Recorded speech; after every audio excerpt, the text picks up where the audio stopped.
Last night, a Larry Barker investigation exposed able-bodied members of the district attorney's staff using handicap placards registered to other people. So what happens to people who are caught breaking the handicapped parking laws? Well, in Albuquerque, it turns out not much. On special assignment, Dean Staley reports the system that handles those violations is ridiculously broken.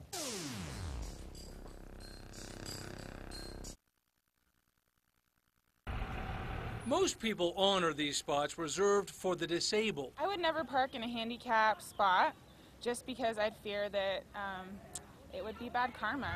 And when people park illegally in these spaces, there's a system in place to punish the scofflaws. By state law, parking in one of these spots without a placard is a crime. A misdemeanor punishable by a fine of up to $500. But there's a twilight zone in New Mexico where these signs don't really mean anything.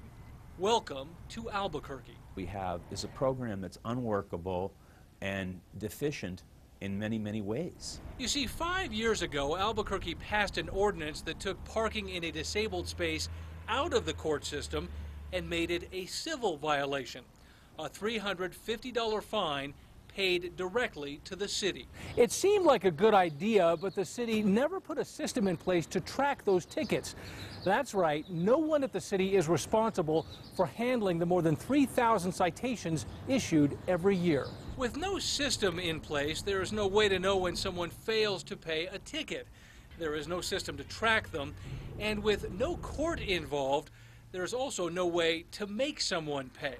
The process itself and who is responsible for the handling of these citations, the adjudication, final payment and settlement of them is not very well defined in the ordinance whatsoever. It's an expensive problem.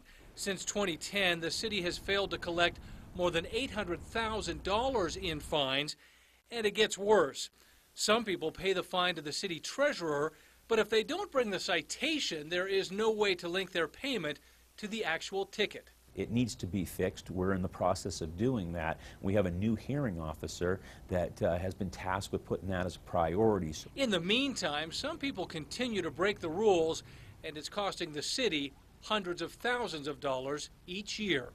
On special assignment, Dean Staley, KRQE, News 13.